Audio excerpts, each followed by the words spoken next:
एक साल के मेरे वक्तव्यों को देखेंगे तो शायद एकमात्र व्यक्ति मैं रहा हूं जो कैमरे पर कहता रहा है कि नीतीश कुमार बस कभी भी पलट सकते हैं। आप मेरे कितने भी वक्तव्य उठाकर देख लीजिए, हर जगह हमने कहा है ये नीतीश कुमार की राजनीति का हिस्सा बन गया। लेकिन आज जो घटना हुई है ये नीतीश कुमार को इस संदर्भ में नहीं है। नीतीश कुमार पलटू राम है या पलटू राम नेताओं के सरदार हैं, ये तो बात पहले से जनता जानती है।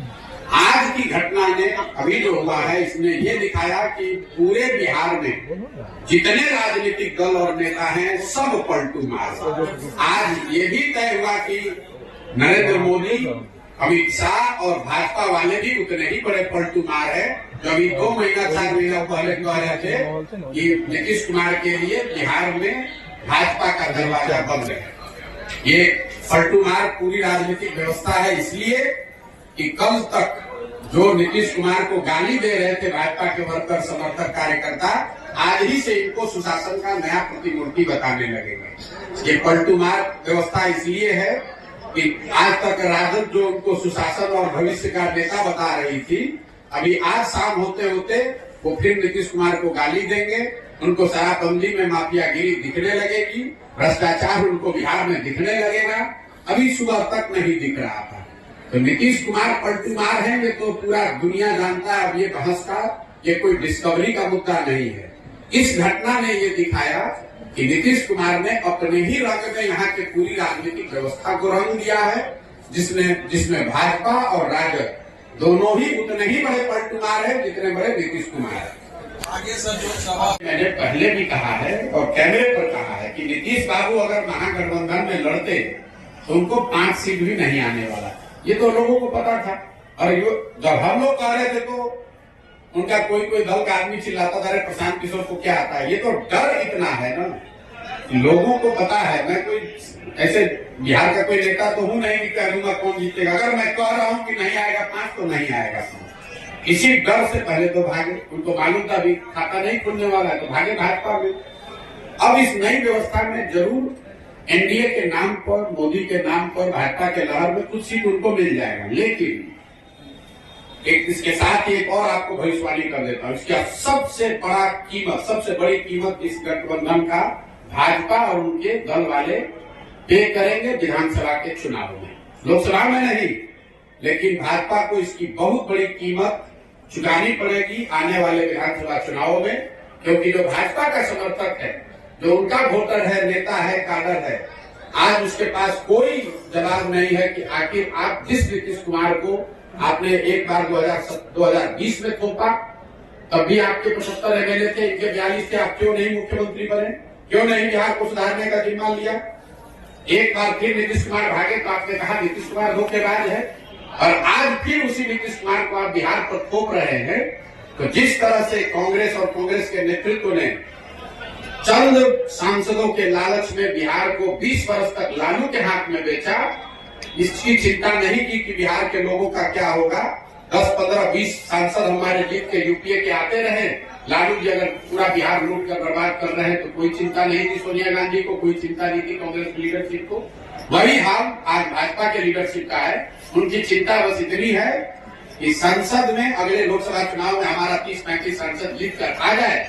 अगर नीतीश कुमार ने पूरा बिहार को बर्बाद कर दिया है, उनकी मानसिक हालत नहीं है बिहार को चलाने की, इसकी कोई चिंता उनको नहीं है। वो बिहार के लोगों की चिंता नहीं है, उनको बिहार के बच्चों की चिंता नहीं है। तो लोकसभा में तो असर नहीं दिखेगा ज्यादा, लेकिन विधानसभा में भाजपा को बहुत बड़ी कीमत इसकी चुकानी पड़ेगी। और आप इस वक्तव्य को नोट करके, रिकॉर्ड करके रखिए। अगर न हो तो मेरी गर्दन आप पकड़ लीजिएगा। पहले भी कहा है और कैमरे पर कहा है कि नीतीश बाबू अगर महागठबंधन में लड़ते तो उनको 5 सीट भी नहीं आने वाला। ये तो लोगों को पता था। और जब हम लोग कह रहे थे तो उनका कोई दल का आदमी चिल्लाता था, अरे प्रशांत किशोर को क्या आता है। ये तो डर इतना है ना, लोगों को पता है। मैं कोई ऐसे बिहार का कोई नेता तो हूं नहीं कि कह दूंगा कौन जीतेगा। अगर मैं कह रहा हूं कि नहीं आएगा 5 तो नहीं आएगा 5। इसी डर से पहले तो भागे, उनको मालूम था अभी खाता नहीं खुलने वाला है, तो भागे भाजपा में। अब इस नई व्यवस्था में जरूर एनडीए के नाम पर, मोदी के नाम पर, भाजपा के लहर में कुछ सीट उनको मिल जाएगा। लेकिन एक इसके साथ ही एक और आपको भविष्यवाणी कर देता हूं। इसका सबसे बड़ी कीमत इस गठबंधन का भाजपा और उनके दल वाले पे करेंगे विधानसभा के चुनाव में, लोकसभा में नहीं, लेकिन भाजपा को इसकी बहुत बड़ी कीमत चुकानी पड़ेगी आने वाले विधानसभा चुनाव में, क्योंकि जो भाजपा का समर्थक है, जो उनका वोटर है, नेता है, काडर है, आज उसके पास कोई जवाब नहीं है कि आखिर आप जिस नीतीश कुमार को आपने एक बार 2020 में थोपा, तब भी आपके 75 एमएलए थे, इनके 42 थे, आप क्यों नहीं मुख्यमंत्री बने, क्यों नहीं बिहार को सुधारने का जिम्मा लिया। एक बार फिर नीतीश कुमार भागे तो आपने कहा नीतीश कुमार धोखेबाज है, और आज फिर उसी नीतीश कुमार को आप बिहार पर थोप रहे हैं। तो जिस तरह से कांग्रेस और कांग्रेस के नेतृत्व ने चंद सांसदों के लालच में बिहार को 20 वर्ष तक लालू के हाथ में बेचा, इसकी चिंता नहीं की कि बिहार के लोगों का क्या होगा। 10, 15, 20 सांसद हमारे जीत के यूपीए के आते रहे, लालू जी अगर पूरा बिहार लूट कर बर्बाद कर रहे हैं तो कोई चिंता नहीं थी सोनिया गांधी को, कोई चिंता नहीं थी कांग्रेस लीडरशिप को। वही हाल आज भाजपा के लीडरशिप का है। उनकी चिंता बस इतनी है कि संसद में अगले लोकसभा चुनाव में हमारा 30-35 सांसद जीत कर आ जाए। अगर नीतीश कुमार ने पूरा बिहार को बर्बाद कर दिया है, उनकी मानसिक हालत नहीं है बिहार को चलाने की, इसकी कोई चिंता उनको नहीं है, वो बिहार के लोगों की चिंता नहीं है, उनको बिहार के बच्चों की चिंता नहीं है, तो लोकसभा में तो असर नहीं दिखेगा ज्यादा, लेकिन विधानसभा में भाजपा को बहुत बड़ी कीमत इसकी चुकानी पड़ेगी। और आप इस वक्तव्य को नोट करके रिकॉर्ड करके रखिए, अगर न हो तो मेरी गर्दन आप पकड़ लीजिएगा। ऐसा है कि मेरा संबंध किससे है ये बताने वाले पंडित इतने हैं बिहार में कि बेचारे 1.5 वर्ष से कोई बता रहा है कि मैं भाजपा से मेरा संबंध है, कोई बता रहा है कांग्रेस से है, कोई बता रहा है नीतीश और लालू से। मेरा संबंध इस देश में ज्यादातर बड़े नेताओं और दलों से रहा है, लेकिन पिछले 2 वर्ष से जब से मैंने वो काम छोड़ दिया, मैंने एक ही संबंध बनाया और उसको निभाने की कोशिश कर रहा हूँ। वो है संबंध बिहार की जनता से। मेरा संबंध बिहार की जनता से है और मैं पूरी तरीके से कृत संकल्पित हूँ कि ये जो चला रहे हैं ये लोग, लालू, नीतीश, भाजपा, ये जो रिवॉल्विंग डोर चला रहे हैं, जिसका जब मन है वो बैठ जाता है, इनका सामूहिक खात्मा अगले 2 वर्ष में बिहार की जनता की मदद से कराकर आपको दिखाएंगे। जिसको भी आप लोग चला दीजिए कोट करके, ये फॉर्मेशन फिर बदलेगा, जिसको भी लिख कर दे देता हूँ। आज जिस फॉर्मेशन में बिहार में व्यवस्था है, जिसमें नीतीश कुमार चेहरा है, बीजेपी सपोर्टर की भूमिका में है, और दूसरे साइड आरजेडी है और बाकी लोग उनको सपोर्ट कर रहे हैं, इस फॉर्मेशन में विधानसभा का चुनाव नहीं होगा। कौन कहा? पिछली बार भी मैंने कहा था कि ये जो महागठबंधन और भाजपा बना है, इसमें अगला चुनाव नहीं होगा, ऑलरेडी टूट गया, फिर अभी घोषणा कर देता हूँ। ये भी टिकने वाला नहीं है।